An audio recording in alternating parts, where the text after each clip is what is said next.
अष्टावक्र मुनि ने राजा जनक को उपदेश दिया और उनको आत्म साक्षात्कार हुआ। ये तो सुना पढ़ा होगा, लेकिन राजा जनक और अष्टावक्र मुनि के पूर्व जन्म का वृतांत भी बड़ा रोचक और बोधप्रद है। राजा जनक पूर्व जन्म में किन्हीं ऋषि के शिष्य थे।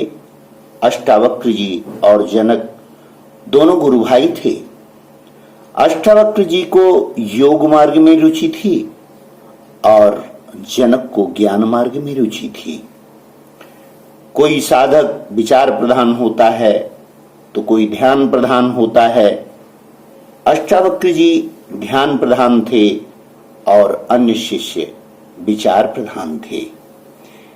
एक बार गुरु कहीं बाहर गए थे तो ये विचार प्रधान शिष्यगण जो अपने को बुद्धिशाली मानते थे, उन्होंने अष्टावक्र जी का खूब मजाक उड़ाया, उनके साथ खूब छेड़खानी की।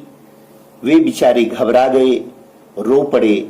गुरुजी जब आए तो उन्हें रोता हुआ देखकर पूछा, बेटा क्या बात है?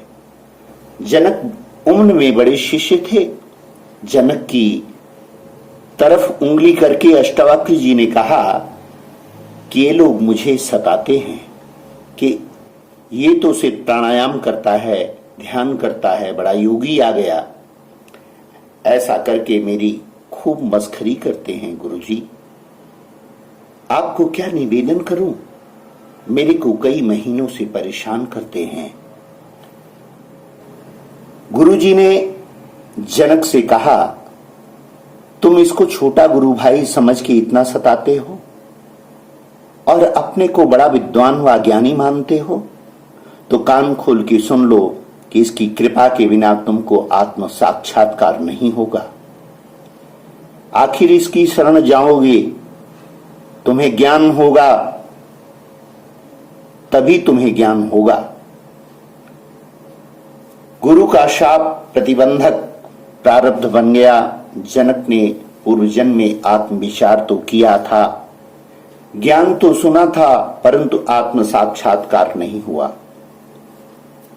सुने हुए ज्ञान का फल हुआ कि अगले जन्म में वो राजा जनक बन गया, और किए हुए योग व सुने हुए ज्ञान का फल हुआ कि अगले जन्म में अष्टावक्र जी को माता के गर्भ में स्वस्वरूप की अनुभूति हुई। अष्टावक्र जी के पिता कहोड ब्राह्मण वेद पढ़े थे। एक दिन पत्नी सुजाता के आगे वेद का रहस्य बता रहे थे। सुजाता के गर्भ में जो बालक था वो बोला, आप जो वेद पाठ करते हैं वो शुद्ध उच्चारण पूर्वक नहीं हो पाता, और आप जो बता रहे हैं वे वेद के केवल शब्द हैं। वेद का रहस्य तो परम मौन है, मन और वाणी से परे है। वेद का रहस्य, वेद का अमृत वेद पाठ से नहीं मिलता। पाठ करते करते जहां से पाठ करने का स्फुरण होता है उसमें विश्रांति पाने से मिलता है। हे ब्राह्मण, आप अपने को बड़ा विद्वान ज्ञानी समझते हैं, लेकिन तत्व ज्ञान की यात्रा भी अधूरी है। पिता को क्रोध आ गया कि अभी गर्भ में है, 8 महीने का है और अभी से मेरी गलतियां निकालता है। जा, तेरे शरीर में 8 अंग टेढ़े होंगे। शिशु बोला, आपका शाप मेरे शरीर तक पहुंच सकता है, मुझ तक आपके शाप की गति नहीं है।